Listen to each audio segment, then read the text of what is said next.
ada ruang FIFA, ada ruang negara di dalam pertandingan sepak bola. Ada ranah FIFA dan ranah negara.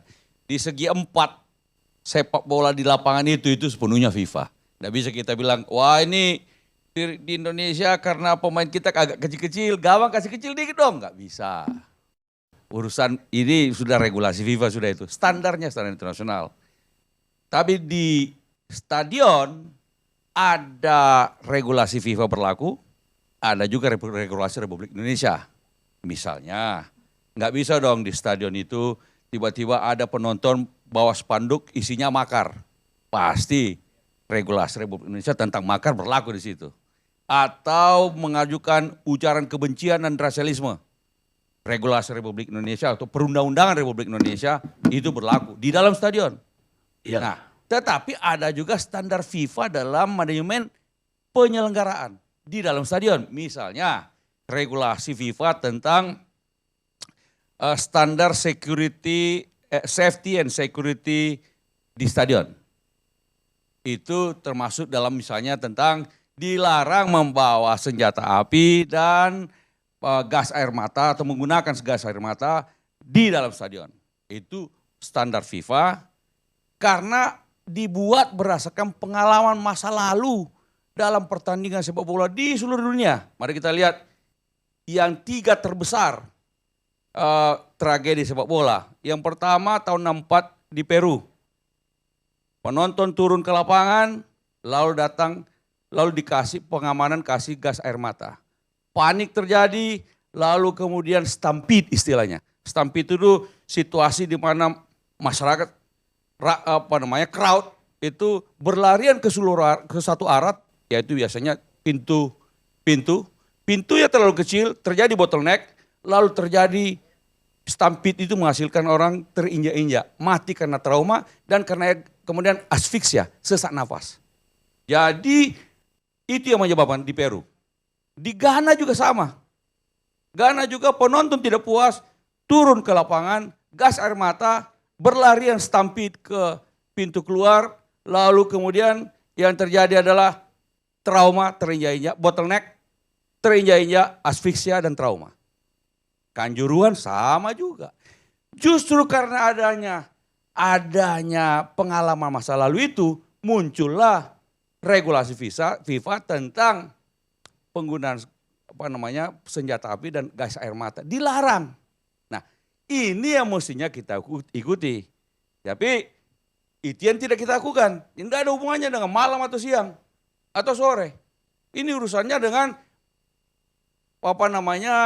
tidak diikutinya aturan standar penyelenggaraan internasional. Jadi ini sudah ada standar penyelenggaraan internasional yang dibuat oleh FIFA berdasarkan pengalaman masa lalu.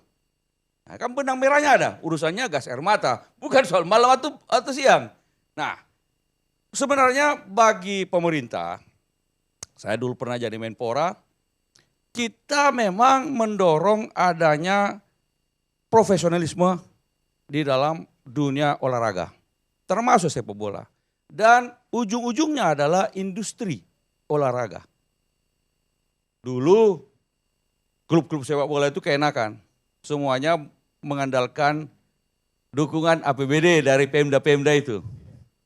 Maka nggak ada yang namanya profesionalisme. Karena nggak perlu repot-repot marketing ini, udahlah langsung dari Pemda semuanya. Dan Pemdanya memang juga senang.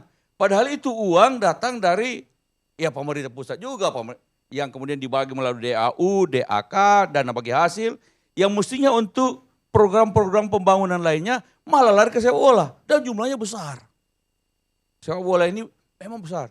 Nah karena itu kita stop, lalu kemudian kita dorong sepak bola di Indonesia menjadi profesional seperti dengan klub-klub lain di Eropa dan di Amerika. Nah walaupun hasilnya memang lambat sekali proses itu.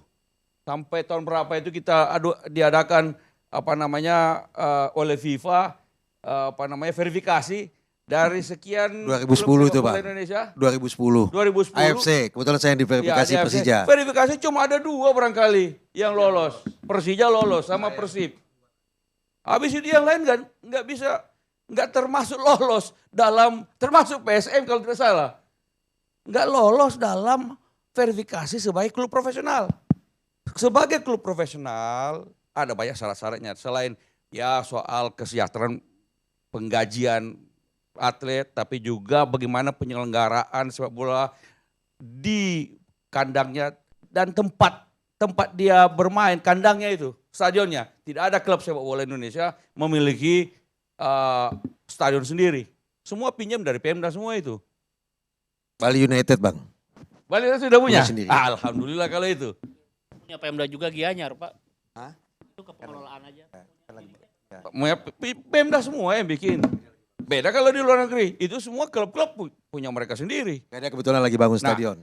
Tetapi standar stadion pengelolaan dan memang juga standar sepak bola stadion itu mestinya juga mengikuti standar FIFA internasional. Misalnya begini, berdasarkan karena tragedi di Hillsborough, itu kalau Hillsborough sekarang nomor 4 barangkali tragedi itu. Persoalannya di situ waktu itu adalah adanya karcis berdiri. Karcis berdiri ini kemudian karena ada banyak sekali penonton membludak dimasukkan ke dalam karcis berdiri, terlalu banyak, runtuhlah stadion itu. Memakan korban berapa jumlahnya? 85 atau 90 sekian? 96. Sejak itu salah satu akibat dari kayak TGIPF di sana juga dilakukan, maka tidak boleh ada lagi karcis berdiri. Semua stadion harus seated. Single seat. Single seat. Di mana orang nonton tuh sepak bola kayak nonton bioskop. Begitu kita beli karcis, sudah ada nomor tempat duduk kita. Karena itu tidak mungkin ada kelebihan jumlah penonton dibandingkan tempat duduk. One ticket, one seat. Stadion kita mestinya juga begitu. Supaya tidak ada pertanyaan tentang ini terjadi kelebihan jumlah. Tidak mungkin bioskop misalnya 40 seatnya lalu jual 50 karcis. Lalu orang di mana duduknya 10? Tidak mungkin. Nah kita juga harus begitu. Mudah-mudahan TGIPF nantinya merekomendasikan semua stadion harus single seat berjumlah. Kalau kita nonton bola persis kayak nonton bioskop. Sudah ada seat kita di situ, sudah jelas. Dan kalau kita nonton bioskop itu sebelum waktu kita beli karcis sudah ada mau duduk di mana Mas? Di sini. Berapa karcisnya? 4. Misalnya begitu. Nah, karena kita ingin sebagai sebuah industri ujung-ujungnya adalah konsumen. Ujung-ujung konsumen adalah konsumen puas. Konsumennya siapa? Kita semua. Selain penonton yang di televisi, penonton yang ada di stadion. Bagaimana supaya sepak bola itu membuat kita aman, nyaman, tidak takut. Bawa keluarga, bawa anak-anak pergi nonton sepak bola.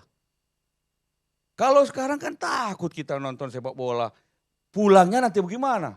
Kalau ribut, mobil kita pakai jauh-jauh. Jangan sampai jadi kena persoalan. Nah ini tantangan industri sepak bola Indonesia. Tantangan bagaimana menyelenggarakan sebuah pertandingan sepak bola internasional. Jangan cuma cari untungnya. PT Liga jangan cuma cari untungnya dong.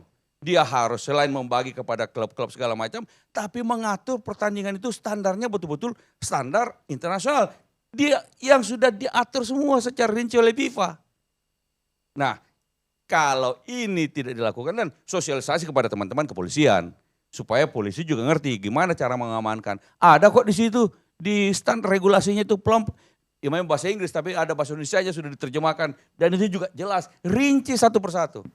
Nah, Kemenpora tugasnya negara adalah memastikan semua pihak sebagai penanggung jawab olahraga nasional memastikan semua pihak melakukan apa yang harus mereka lakukan di dalam penyelenggaraan sepak bola. Itulah sebabnya dulu kita pernah melakukan Kongres Sepak Bola Nasional di Malang waktu zaman Presiden SBY. Dan pada waktu itu kita juga nonton di Kanjuruhan.